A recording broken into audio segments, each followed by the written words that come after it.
Good evening, everybody. So my topic is mitochondrial shuttle system. So as we know कि shuttle system में जो है reducing equivalents जो हमारे NADH है और जो हमारा FADH2 है जो हमें ग्लाइकोलिसिस एंड क्रेब्स साइकिल से ऑब्टेन हुआ है, अब उसका यूज़ करना इम्पॉर्टेंट है।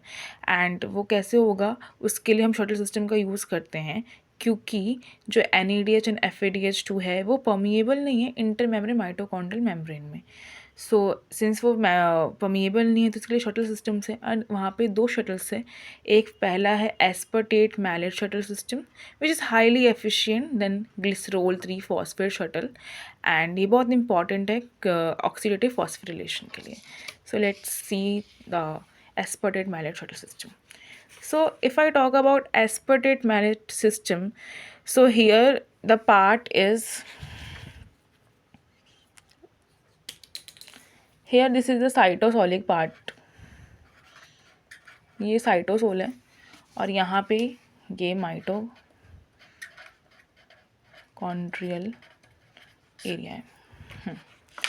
तो अब देखेंगे हम एस्पर्टेट, हम देखेंगे ऑक्सैलो एसिटेट जो है, अब वो ऑक्सैलो एसिटेट बनेगा मैलेट, क्योंकि मैलेट जो है वो परमिएबल है with the help of malate dehydrogenase. तो यहाँ पे NADH जो है वो NAD+ में कन्वर्ट हो जाएगा। एंड इसके अकॉर्डिंग, क्योंकि ये इलेक्ट्रॉन कैरियर भी है आगे जाके, तो ये मैलेट डीहाइड्रोजनेज की हेल्प से मैलेट बन के सीधा आया माइटोकॉन्ड्रिया में। अब यहाँ पे ये मैलेट जो है वो ऑक्सैलो एसिटेट में कन्वर्ट हो जाएगा with the help of the same enzyme, and यहाँ पे NAD+ से में NADH मिल जाएगा जो कि इम्पॉर्टेंट है ATC साइकिल के लिए। एंड देन ऑक्सैलो एसिटेट जो है वो अब एस्पर्टेट बनेगा, एंड एस्पर्टेट बन के वो बाहर जाएगा। बट अब ये सवाल आता है कि एस्पर्टेट बनने के लिए तो अमीन ग्रुप चाहिए, तो ये अमीन ग्रुप आता कहाँ से है?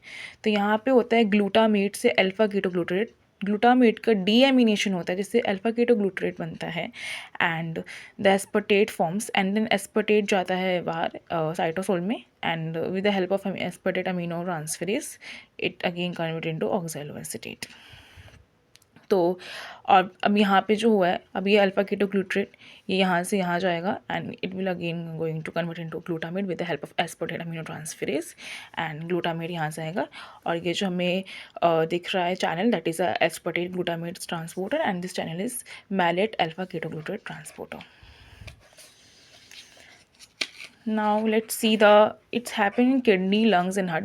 मोस्टली ये वहाँ पे होता है जहाँ पे हमें ऑक्सीजन की नीड ज़्यादा है, हमें ATP की नीड ज़्यादा है, जहाँ पे ज़्यादा काम होता है।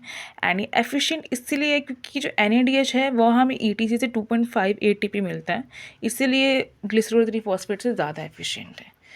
Now let's see the second shuttle, which is a glycerol 3 phosphate shuttle. It is a simpler shuttle as compared to the malate aspartate.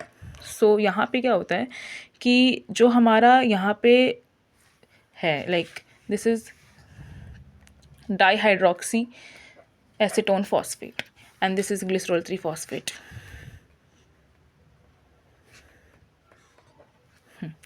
तो यहाँ पे जो ये DHAP है, ये DHAP जो है यहाँ पे with the help of glycerol 3 से डिहाइड्रोजनेज से यहाँ से ये रिड्यूस हो जाएगा ग्लिसरोल 3 फॉस्फेट में. ये जो हमारा एंजाइम है यहाँ पे ये साइटोसोलिक है, तो ये हमें ध्यान रखना है. और यहाँ पे NADH से मैं NAD+ में इसे कन्वर्ट किया, फिर यहाँ पे ये यहाँ से जाएगा और यहाँ पे एक चैनल है FAD से FADH2 में ये कन्वर्ट होगा, और ये यहाँ से बनेगा glycerol 3 phosphate again with the help of the enzyme glycerol 3 phosphate जो यहाँ पे माइटोकॉन्ड्रियल है dehydrogenase.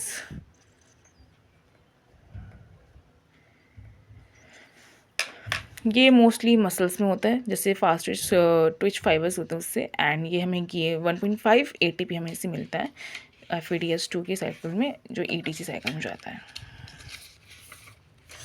Thank you for listening me.